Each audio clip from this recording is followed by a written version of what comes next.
Assalamualaikum warahmatullahi wabarakatuh. Alhamdulillahirabbil alamin. Allahumma sholli ala sayyidina Muhammad. Saudara-saudaraku, sahabat-sahabatku dimanapun Anda berada,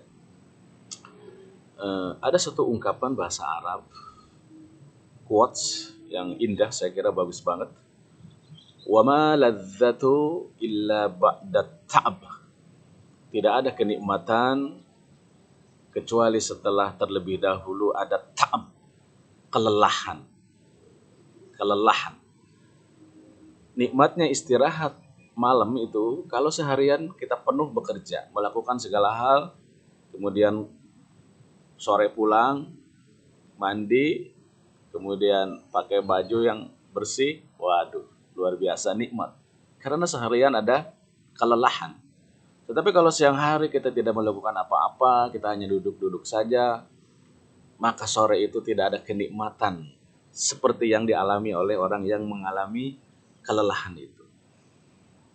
Panen itu nikmat bagi orang yang bekerja keras. Mengurus sawah, panen itu adalah kenikmatan. Seperti itu pula panen di akhirat itu terjadi kalau ada kesusah payahan dulu di dunia ini. Saudaraku yang dirahmati Allah, jadi keguncangan itu, kelelahan itu fitrah, itu mesti ada, itu sunatullah, mesti ada. Kalau kita ingin memiliki kelezatan. Ada seorang teori pakar mendapat pendapat hadiah yang mendapatkan hadiah Nobel dari dunia fisika, itu mungkin pernah mendengar Ilya Prigozhin. Ilya Prigozhin itu dia menemukan satu teori yang berbeda dengan teorinya termodinamika 2 ya. Kalau teori termodinamika itu kalau segala sesuatu itu mengarah kepada kehancuran. Matahari itu perlahan-lahan akan meredup. Karena apapun sebuah sistem itu kalau dipergunakan, misalkan motor, mesin mobil itu, pasti akan mengalami keausan dan ujung-ujungnya akan berhenti. Nah, ujungnya akan berhenti, itu teorinya termodinamika 2. Termodinamika 2. Nah, kata Ilya Prigozhin, sistem yang seperti itu iya, kalau sistemnya tertutup. Tetapi tidak pada alam semesta ini yang sistem terbuka dan pada manusia yang sebuah sistem terbuka. Dalam alam raya dan dalam diri manusia yang sistem terbuka ini, teorinya kata Ilya Prigozhin adalah dissociative structure. Gampangannya begini, teori dissociative structure itu, kata Ilya Prigozhin, kalau sebuah sistem digoncangkan dengan seguncang-guncangnya, maka sistem itu kemungkinannya dua. Yang pertama, sistem itu collapse, hancur. Yang kedua, sistem itu akan berubah strukturnya menjadi lebih tinggi levelnya. Kalau air misalnya digoncang-goncangkan itu, tadinya strukturnya diukur sebelum digoncangkan, setelah digoncangkan lalu diukur. Struktur air pasti akan lebih baik, lebih tinggi. Pernah ada ini percobaan 3 ekor monyet. Yang satu disimpan di sebuah kerangkeng, tapi tidak ada challenge, tidak ada tantangan. Hanya kotak saja dan makanan.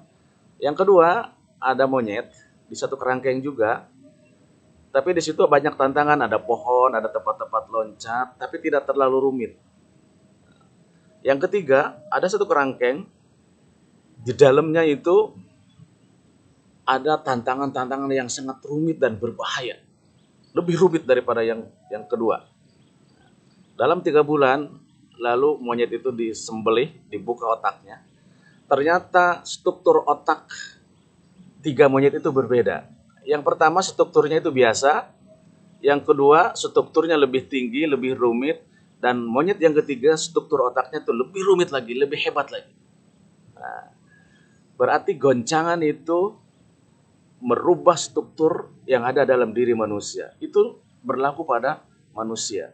Kalau manusia itu ditempa musibah, gunjang-ganjing, sana sini, mengalami keguncangan dalam hidupnya, kemungkinannya dua, orang itu akan melejit, akan naik kemampuannya, akan berprestasi setinggi-tingginya karena diguncang terus.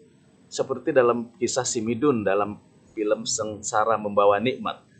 Di kesengsaraan-kesengsaraan itu, penderitaan-penderitaan itu pada akhirnya membuat orang semakin hebat dibuat.